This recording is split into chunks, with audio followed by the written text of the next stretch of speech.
Did you know back in the late 80s, early 90s, or actually the mid to late 80s, early 90s, that CBS, ABC, and NBC all tried their hand at basically broadcasting made for TV specials based on famous comic strips? Now, this wasn't the first time that this had been done, as documented by a lot of people, and I think you can find it here on, you can find it here on YouTube and other outlets. The 1972 ABC Superstar, Saturday Superstar movie, which was the predecessor to ABC Weekend Special, aired a crossover called Popeye Meets the Man Who Hated Laughter. And in that special, you had not just Popeye, who made whose origins, I should say, date back to comic strips, and even was in comic strips, even to I think this day, selective comic strips, that is, in newspapers. But also the fact that it featured,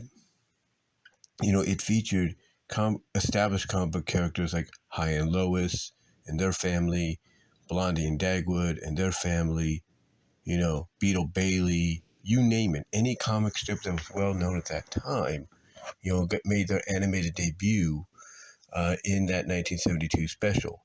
Now, Garfield wouldn't make his debut basically until late 1970s, early 80s, in a comic book funnies like special before, venturing out on his own with his own stuff. But what I'm getting at is this trend would kind of make a comeback basically in prime time on these notable networks. And why was it making a comeback? Mainly because of the fact that during this time, and I think, Ralston had something to do with it, there was a resurgence in the comic strips. Because Ralston had licensed out, I guess a deal to create the Morning Funny cereal, which wasn't, shaped in, none of the cereal was shaped in the shape of the comic book character, or the comics characters, I should say, but it was shaped like just smiley faces. But the innovation of it is it was a cereal box that was a little bit bigger than the normal licensed cereal box they put out. And the reason for that is you can open the back of it and you can read more comic strips, on the inside. So basically, when you turn the cereal box and everything, you see this little, opening that's like this little slit right there towards the back. You open that up and you get more comic strips along with those on the back. So that was very innovative, and I think that kind of led to the resurgence, at least helped lead to the resurgence of, of these comic characters and everything. Now, here's the thing. Here's the thing. The ones I'm going to talk about, I believe, were not only being presented in, their 80s, 90s debut from an animation standpoint, but I think the ones I'm going to talk about with their specials, I think were being pitched, with these specials for, to be primetime animation for adults. The others that did get this opportunity, like Beetle Bailey, Hagar the Horrible, and Family Circus, I think those were meant to be, for, daytime, Saturday mornings, daytime, before school, after school, Sunday mornings, you name it, mainly for everybody.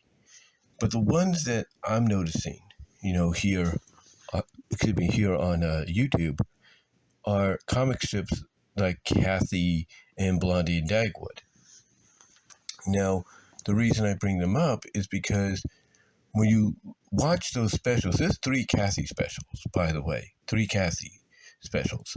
The first one in 87, then one in 88, and then one in 89.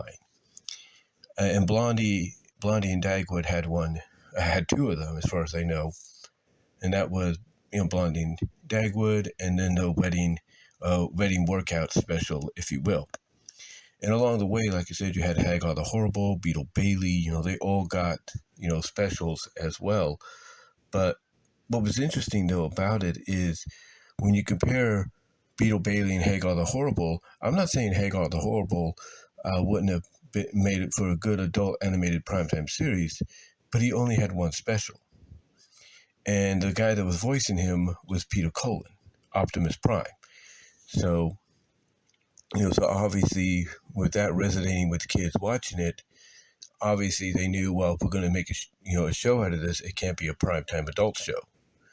So I think the ones that got the most play as far as specials go, multiple times during this time frame of the mid 80s to early 90s, that being Cathy with the 3 specials and Blondie and Dagwood. I think the reason those got, the rub that they did is because there was intention, in my opinion, to take what we got from those specials and essentially adapt them over to an adult animated series. Because at the time, you had The Simpsons making the rounds through the Tracy Ullman show and then the OWN show. You had Married with Children, even though that was live action, making the rounds. So you had a lot of shows, live action and animated, that were being aimed more towards specific demographics of adults, because of the presentation. And CBS and outlets, I should say, like CBS, NBC, and ABC at that time wanted a piece of the pie. They wanted a piece of what Fox was doing, but they wanted to probably do it in a way that, showcased, hey, we are about having edgier animation for adults, but we're not going to try to get too risky or too controversial like what Fox is doing. And I think that's why you saw the likes of the 3 Cathy specials and the 2 Blondie and Dagwood specials come into existence, because I think out of all the other specials they did, like I said, Beetle Bailey, Hagar the Horrible, Family Circus, even though maybe 2 of those could have done good in the adult demographic, they gave off basically family-friendly Saturday morning, Sunday morning, weekday, after school weekday vibes, if you will. But when it came to Cathy and it came to Blondie and Dagwood, obviously that was giving more, I guess, and I can't speak for these people that, greenlit these specials to be aired. But I think in my opinion, they were giving off more of those adult vibes, if you will. Like, hey, this is the kind of programming, animation-wise, that we could actually put as a series. I mean, you listen to some of the dialogue Cathy puts out towards Irvin. I think that's the boyfriend of hers in the specials. You listen to that and you're like, yeah, this might be more intended for adults than anything. And the same with Blondie and Dagwood, especially some of the things they touch upon.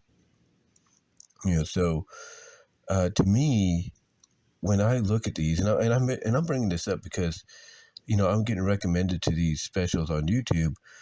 When I look at these, and I watch a little bit of them, I'm like, yeah, this is definitely something that seemed like they were trying to. And my finger hit the mic. I do apologize.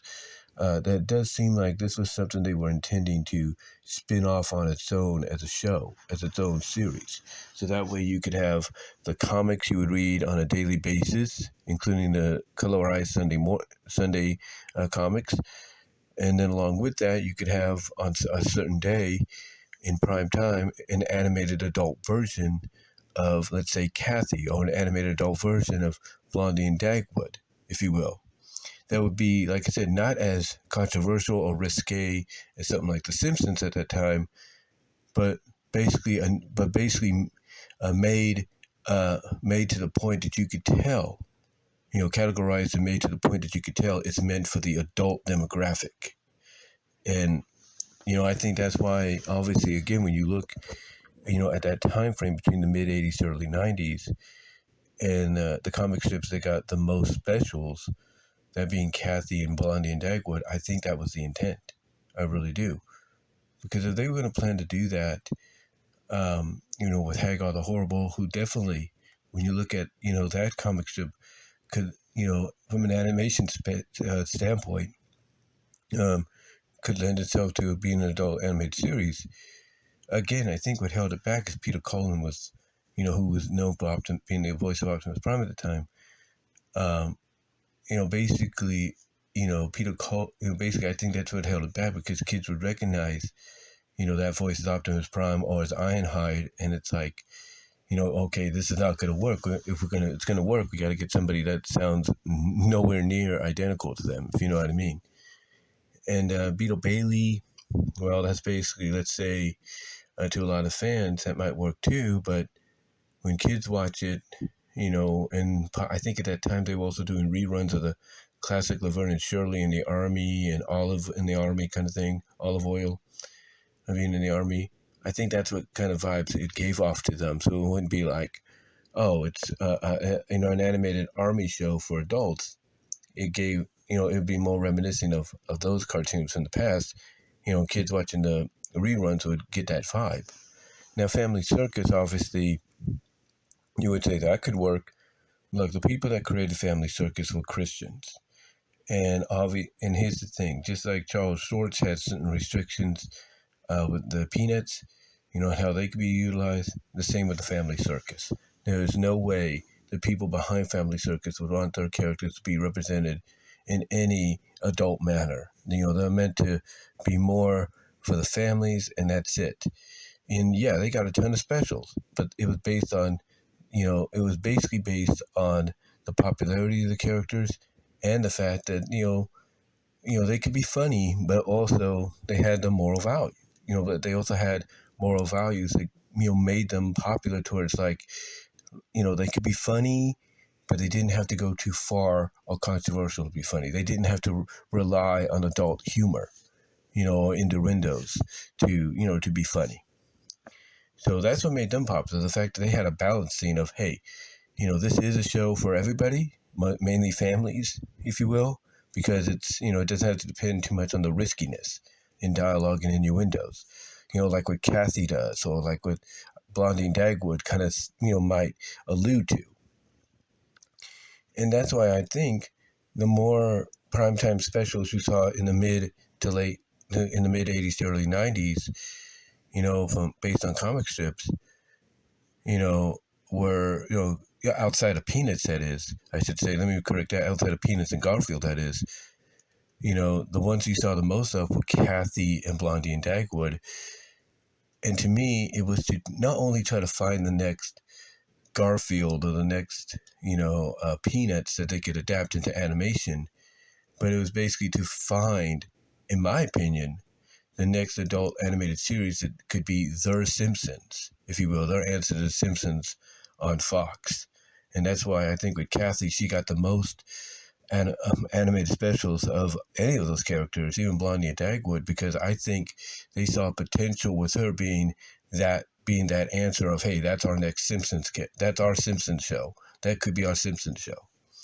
So that's just my opinion on it, though. Maybe I'm wrong. Maybe you guys know a little bit more about it than I do. But let me know what your thoughts are. Comment down below, live chat during the premiere. Like the video. You can find these specials if you look hard enough on YouTube. They will be there. I think they're at a YouTube site called Comics Explained or something. So check them out. And until next time, guys, I'm out.